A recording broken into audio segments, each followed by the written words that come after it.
le sanglier, je tire, je tue le chien qui était 30 mètres derrière. Ils ne m'ont plus jamais invité. Ah bah ouais. Salut à tous et bienvenue sur Runtime. Je suis très heureux aujourd'hui de pouvoir discuter avec l'homme politique Jean Lassalle. Il a fondé son parti, s'est présenté aux élections présidentielles et a passé 20 ans à l'Assemblée nationale. On a parlé de la chasse, de la légalisation du cannabis et même de sa dépression. Je vous laisse avec l'interview, mais avant, n'oubliez pas de vous abonner et de mettre un petit like à la vidéo. La danse de Jean Lassalle. Nickel. Alors je vous donne deux pancartes, monsieur Lassalle. Un d'accord et un pas d'accord.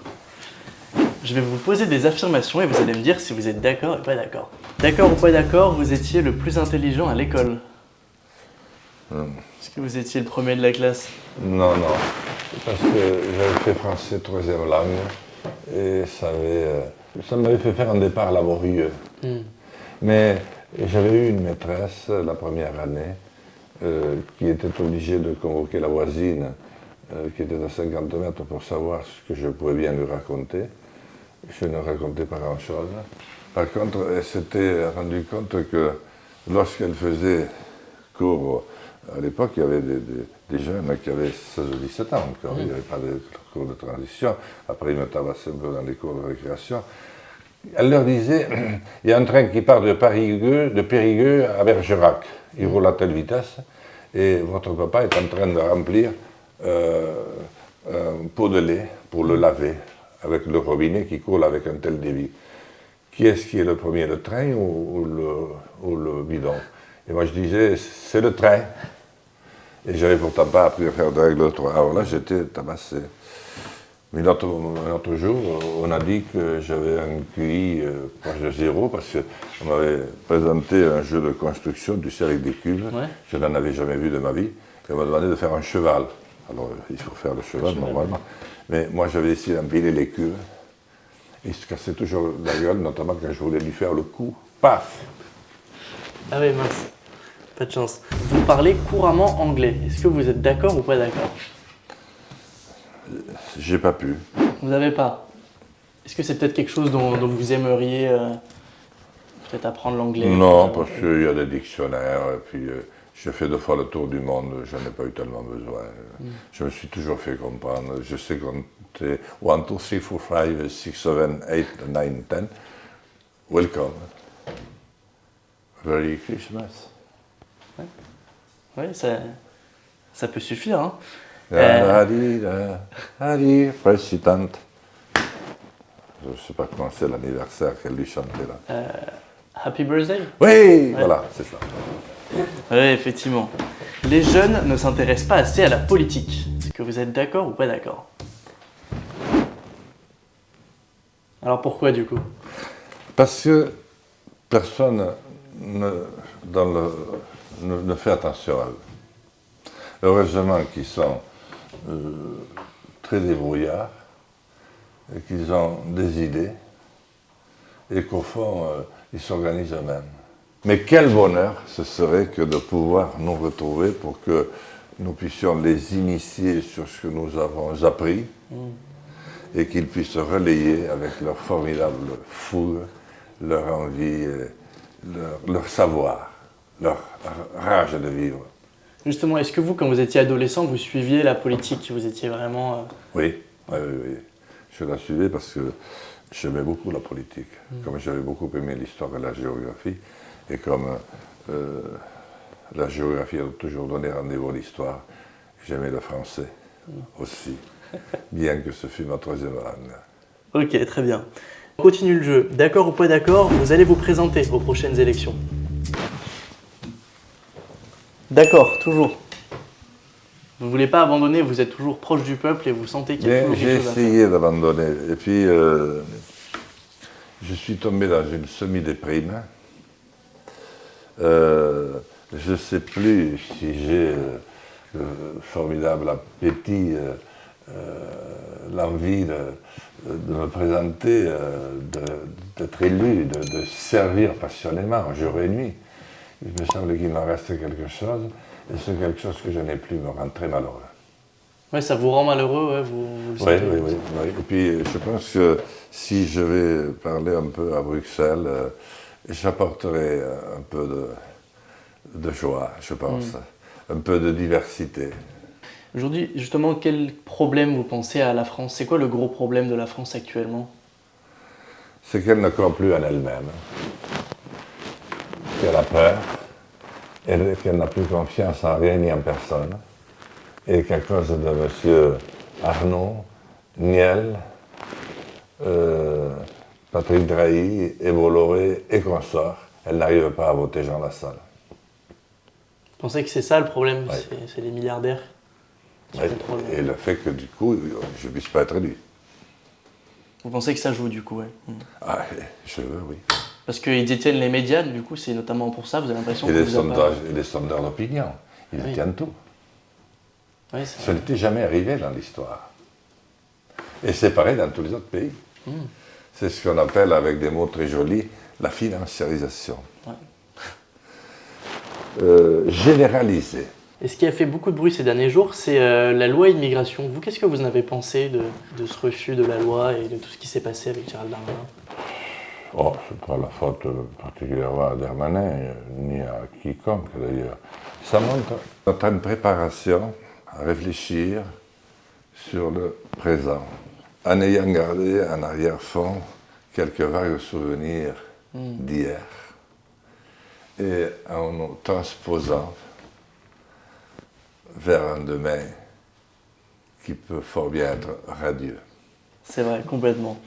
Est-ce que vous pensez toujours qu'en 2023, la chasse est une tradition importante à préserver? Vous êtes d'accord? Mais bien sûr. Toujours. Mais bien sûr, bien sûr. La seule fois où j'ai été à la chasse, d'ailleurs, on m'avait dit, bon, monsieur le maire, vous ne venez pas souvent à la chasse. C'est-à-dire, j'étais toujours occupé. Alors un jour, ils m'ont dit, vous venez, voilà, on va vous mettre dans ce poste, et vous allez entendre un bruit. Il n'y a pas beaucoup de chance que ça passe devant vous, hein, parce qu'on a fait passer par ailleurs. On lance les chiens à bloc, puis vous allez voir, entendre un bruit, si ça passe là, et ça passera à 30 mètres devant vous. Et puis là, vous tirez. Bon, et puis alors, je vois arriver dans un... Mon Dieu, je me dis, il passe. Le sanglier, je tire, je tue le chien qui était 30 mètres derrière. Ils ne m'ont plus jamais invité. Ah bah ouais. Mais bon, la chasse est nécessaire, il y a des Oui, sangliers bien sûr. qui pullulent partout. Comme les arbres pullulent dans nos campagnes. Certains ont peur de ne pas en avoir assez, moi j'ai peur d'en avoir trop. Et ils s'apprêtent à rentrer dans les cuisines où il y a des vieilles dames toutes seules, que des aides-soignantes vont visiter, si elles peuvent encore y arriver. Et les vieilles dames ont peur que les arbres rentrent dans les cuisines, parce que derrière chaque arbre, il y a 3 sangliers. Oui, non, c'est vrai. Non, ça se voit que vous êtes voilà, un vrai bon amateur de chasse. Oh non, je n'adore pas tuer. Ah oui, non, c'est... Bien que j'ai tué mon premier porc à 15 ans, mais il le fallait avec un long couteau comme ça. Hein. Ah oui. Mais parce qu'il le fallait pour manger. Le sanglier, s'il ne retournait pas toute la terre, s'il ne commettait pas autant de dégâts, s'il n'était pas aussi nombreux, moi, j'aime pas tuer. D'accord. Non. Oui, bah, Mais il faut le faire parce que c'est invivable. oui, Et puis ils ne sont pas heureux non plus, ils sont trop nombreux. complètement. Beaucoup vous qualifient comme très proche du peuple. Quand vous allez à des meetings, à des rendez-vous, on a l'impression que les gens sont très contents de vous voir. Mais est-ce que vous avez déjà rencontré des gens qui ne vous aiment pas et qui vous l'ont dit en face à vous? Alors j'en ai rencontré beaucoup, il y a, comme quoi tout est très relatif. Il y a une trentaine d'années, je ne pouvais pas traverser les rues d'Oloron, qui est ma sous-préfecture, sans être sifflé d'un bout à l'autre de la ville. Parce que c'était l'époque où on m'accusait de ne pas protéger les derniers ours de France qui étaient dans le Béarn, pas de chance. Je faisais le tunnel qui a été le plus impopulaire après avoir été le plus attendu d'Europe et du monde. Et j'étais président du Parc national. Ouais. Donc j'avais vraiment tout pour plaire, j'étais un paradoxe ambulant. On me sifflait partout, on me détestait. Maintenant, les jeunes m'aiment, c'est assez étonnant, mais même des hommes et des femmes de tous âges. J'ai vu au Salon des maires, des maires même de grandes villes venir pleurer contre mon épaule en disant qu'ils avaient peur. Ah oui. Et il y en a aussi dans le lot qui me détestent, qui me disent, je l'ai vu par exemple dans manifestation des Gilets jaunes, j'y allais de temps en temps. Je n'étais pas gilet jaune, hein, parce que j'étais député. Mais j'y allais lorsque les cordons de police, de gendarmerie me laissaient bien arriver. Et dès que les Black Blocs arrivaient, c'était le bordel généralisé. Il y en avait qui ne m'aimaient pas, mais pas tellement. Pas tellement, d'accord. Maintenant, pour finir, on va passer aux questions des abonnés. Il y a des gens qui ont voulu vous poser des questions. Margot qui demande, est-ce que vous pouvez nous raconter votre meilleur souvenir à l'Assemblée? Margot, Oui. j'ai failli vous y rencontrer. Margot. Sinon, mon meilleur souvenir, j'en ai beaucoup de bons. Ils sont plutôt au début des élections de députés où malgré tout, on avait le sentiment d'être des députés qui élaborions la loi, qui la préparions, qui pouvions même la faire voter. À la fin, c'était plus douloureux parce que j'avais plus l'impression que ça tenait du théâtre d'ombre que du débat tel que l'aiment les citoyens français. Ouais, c'est ça. Pierre qui demande, est-ce que vous comptez toujours légaliser le cannabis?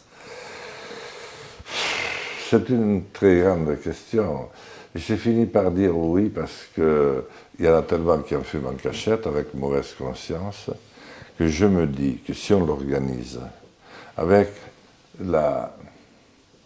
comment je devrais dire, l'apprentissage, l'éducation que cela sous-entend, en disant, fais pas le con avec ça. Bon, si je ne te l'autorise pas, tu vas fumer en cachette et c'est pire. Et tu vas peut-être fumer trop vite. Ah oui, c'est ça. Et tu vas te mettre dans un état, et puis tu vas faire fumer à tour de rôle pour te trouver voilà, des complices. Alors que fume avec tes copains, mais n'en fais pas, ne te sens pas non plus coupable. Les temps que nous vivons sont très durs, parce que nous sommes en très grande solitude. Ouais. Et un manque de tout, et le monde est tellement violent et brutal qu'on a besoin de s'en sortir un peu. Mais il te rattrape toujours, donc ne fume pas trop. Bien sûr. C'est mauvais. C'est Cassandra qui demande, est-ce que vous écoutez du rap, monsieur Lassalle? Ah oui, oui, j'en ai même fait. Ah oui? Avec un groupe qui est venu exprès comment ça s'appelle, ce massif d'Alpin où on a beaucoup résisté. Il y a un groupe de rap qui est arrivé et qui m'a fait faire la danse de Jean Lassalle. Et il fallait que le pas de danse. Et puis finalement, c'était ça, mais j'avais 5 vertèbres pétées et c'était... Tac, tac, ils avaient enregistré, mais là il y avait la chaise qui a failli me faire tomber. Je faisais comme un demi-tour de fandango, tu vois. C'est la danse de Jean Lassalle. À tel point que mes petits-enfants, mes petites filles qui ont 3 et 5 ans, l'ont apprise. Donc ça veut dire quand même. Et puis YouTube, elle a coupé un jour, alors qu'on était déjà à 500 000 vues, on n'a pas su pourquoi. Et je te donnerai le nom de la référence de celui qui l'a fait. Il a été aussi tu sais, à la grande série marseillaise là, qui apparaissait souvent le vendredi soir, c'est pas Les Feux de l'amour, non, c'est pas ça non plus. Non, Plus belle est la vie. Ah, Plus belle la vie, d'accord. Voilà. Mais avec ça, tu vas peut-être trouver. Très bien, ouais. Et pour finir, c'est Noah qui demande, si Jordan Bardella est élu, qu'est-ce que vous lui dites? Mais je lui dis, Johan, bon courage, bonne chance. Il va te falloir beaucoup d'inspiration. C'est important pour vous les valeurs de la France, quoi, on le sent. Oui. Pénétrer. Par-dessus tout. Et vous l'inculquez aussi à vos enfants, vous essayez toutes ces valeurs? Oui, mais ce sont déjà inculqués pas mal. Par contre, ils détestent la politique. Ah oui. Mais oui, parce qu'ils considèrent que la politique aujourd'hui n'existe plus. Ils ont vu faire les 2 campagnes présidentielles où jamais M. Arnaud, son gendre M. Niel, son cousin M. Patrick Drahi et l'inénarrable Bolloré n'ont jamais voulu parler de moi. Ils ont contraint leurs journalistes à ne pas m'inviter. Même France Télévisions m'a invité 5 petites minutes là où les autres avaient des heures. J'ai fait 6 heures de télé, je crois, comparé avec les 200 de Mélenchon, des deux Parisiennes. Voilà. Ils n'ont pas aimé du tout. Jean Lassalle, pour le d'accord, pas d'accord, une émission vachement intelligente, qui je pense parlera aux jeunes, parce que les jeunes n'ont pas besoin de beaucoup de mots. Ils savent déjà beaucoup plus qu'on ne le croit ce qu'ils veulent. Et en fait, je les trouve beaucoup plus mûrs et adultes que nous. Merci beaucoup. Waouh. C'était pour le club de fête.